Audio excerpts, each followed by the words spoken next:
here we have x squared plus 8x plus 16.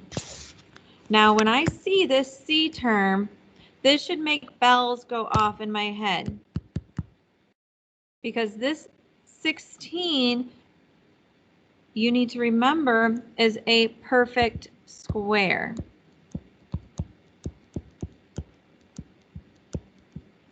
So let's see what happens when we have a perfect square trinomial. Now, when you see that 16, you should automatically think 16, well, the square root of 16 is 4. Okay, 4 plus 4 is equal to 8, my b term. And then I have my a term.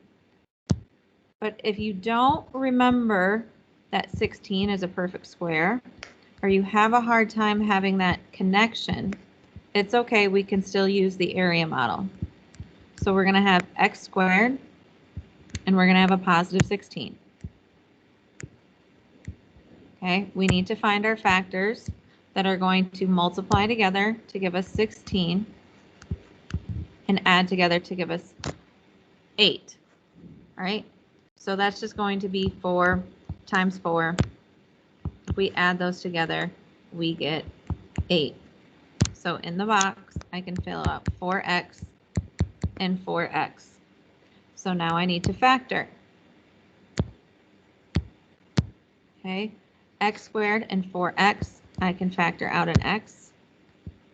And I was bad, I didn't include my signs. All of our signs are positive, so make sure you're pulling out only positive numbers when you factor. 4x and a positive 16. Well, both of those terms are divisible by 4, so I'm going to factor out a 4. So my first factor is x plus 4. Now let's look at the top. Our columns, we have x squared and 4x. We can factor out our x. Then we have positive 4x and a positive 16. Again, we can factor out a positive 4. So my second factor is x plus 4. Now, I have two of the exact same terms, x plus 4 and x plus 4. So that is equivalent to x plus 4 squared. That's because this is a perfect square trinomial. And you will learn to recognize those because it makes your life much easier when it comes time to solve. So if our factors are x plus 4 squared, all we need to do to solve is, right, this was step number 2. Now we have step number 3. We just have to set x plus 4 equal to 0 and solve for x. So subtract 4 and subtract 4, and x is equal to negative 4. So there's only one real solution to this problem. And we should recognize that from what we did on Monday, because if we plugged in that equation, those a, b, and c terms into our discriminant formula, we would have found that we were given one real solution, not two. Okay? So now let's look at number 2. We have x squared minus 25. Again, I see this c term. Remember, that's our constant. There is no b term.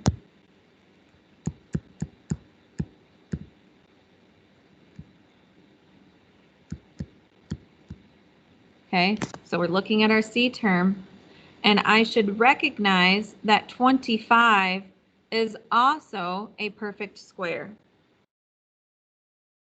And the reason why those perfect squares are going to be so important to me is because they make my life when I'm solving a quadratic function so much easier. So I recognize this as a perfect square, but I still can use our area model method in order to solve. And you'll see what happens when we have a c term for a perfect square and no b term. So my a term still goes here, and my c term still goes here. Nothing changes. X squared and negative 25. Okay, we don't have a b term. So if we're thinking about our x puzzle, our b term is now 0. There's 0 x's. So we need to find what's going to multiply together to give us a negative 25x squared, but add together to give us 0. So negative 25, sorry, that's a really bad line. Try to fix that. Negative 25, well, I know that that's 1 times 25, but that's not going to help me get to 0. But 5 times 5, and because of this negative sign, I know that one of these terms is going to have to be negative. And when you add negative 5 plus 5, you get 0. So that means my factors are negative 5x and 5x. Now I can factor my area model. X squared minus 5x. They both have an x in common, so I can pull it out. I have a positive 5x, so that positive sign is going to come out with my factor, and I can factor out a 5. Now I have my columns, and I have an x and an x in common, so I can factor out my x. And I have a negative 5, so I'm going to pull out a negative sign, and I get negative 5. So my two factors are x plus 5 and x minus 5. Now I need to do step 3. So that was step 2. Now let's do step 3. And that's going to be x plus 5 is equal to 0. And x minus 5 is equal to 0. Well, subtract 5 from both sides. X is equal to negative 5. Here I'm going to add 5 to both sides. X is equal to 5.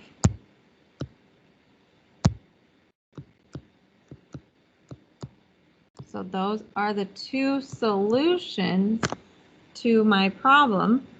And I should recognize this as a specific type of polynomial, which is a difference. I don't want to write in that color. This is a difference of squares.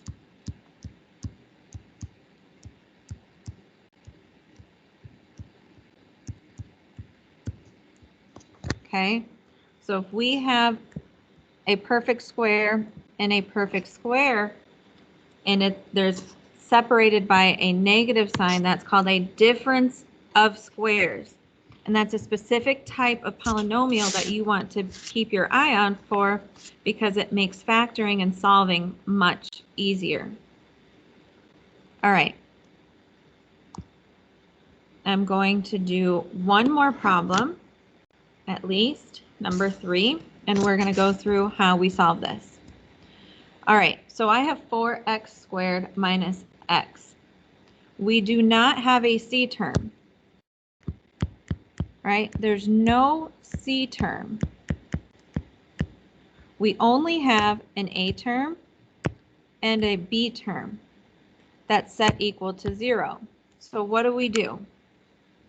Well, what we're going to do here is we're actually going to just take that x and we're going to factor it out, because those two terms do have an x in common.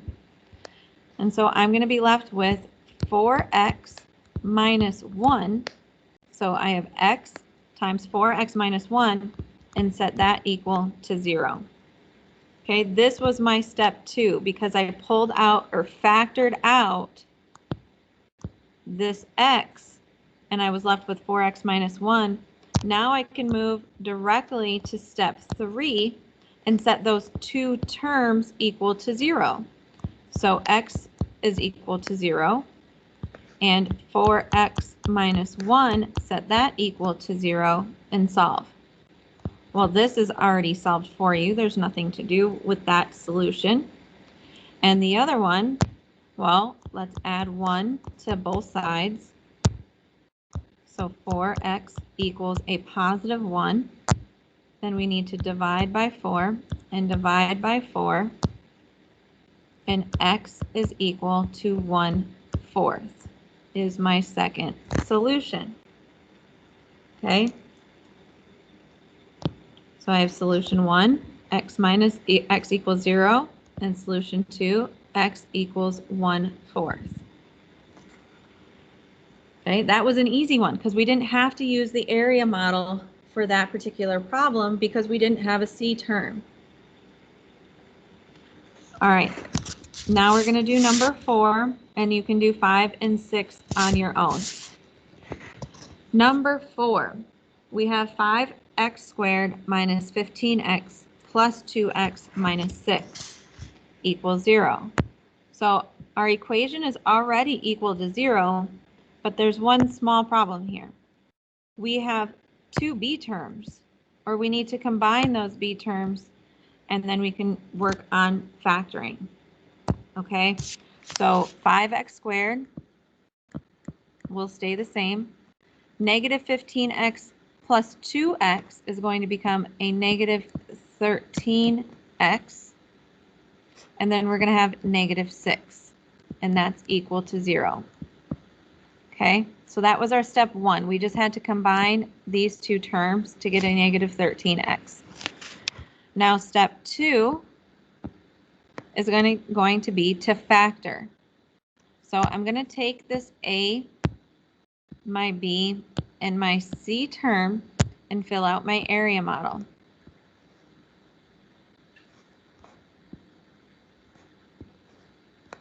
So I have 5x squared and negative 6.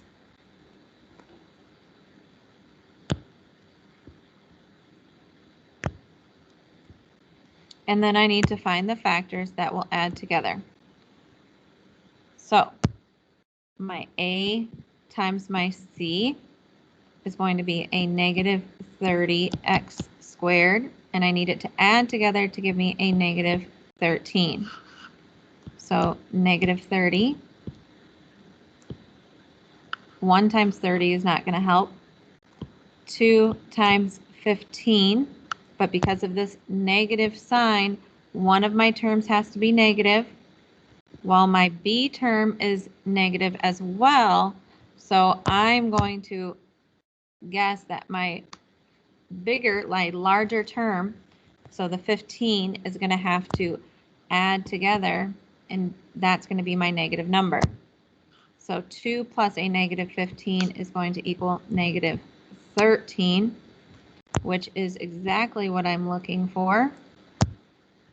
So I'm going to have a positive 2x and a negative 15x as my factors. So negative 15x, positive 2x, and now I can factor. 5x minus 15x, I can factor out a 5x. Remember, I'm just looking for what's in common with the other terms. Okay, 2x minus 6, this is a positive. I'm going to pull out a positive, and I get a positive 2, because I can divide 2x by 2, and I can divide negative 6 by 2. Now I'm going to look at the top, my columns, 5x squared plus 2x. Well, the only thing I can factor out that those two have in common is an x. And I can even double check my math. Does x times 5x give me 5x squared? Yes. X times 2 give me a positive 2x? Yes. 5x minus 15x. Well, sorry, I'm looking negative 15x and a negative 6. What number can I divide into negative 15 and a negative 6? I'm going to take out the negative so I don't forget. Negative 15 and negative 6 can be divided by a negative 3. So let's check that math. 3 times 5x gives me a negative 15x. Check. -3 times a +2 gives me a -6. So I have found my factors. So 5x plus 2, x minus 3. Okay, now that I have my factored terms, now because they're equal to 0, now I'm going to take that in my next step. I have to erase this so I have space. So my third step, and set them equal to 0 and solve.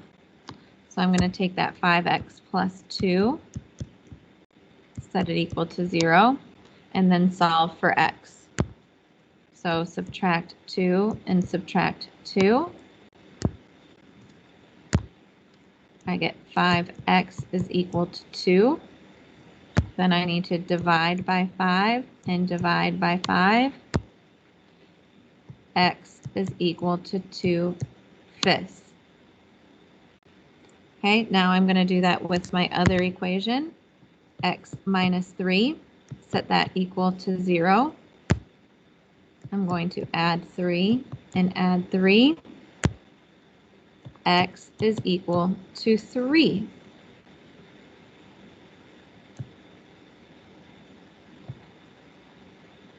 And if you noticed, I forgot something up above.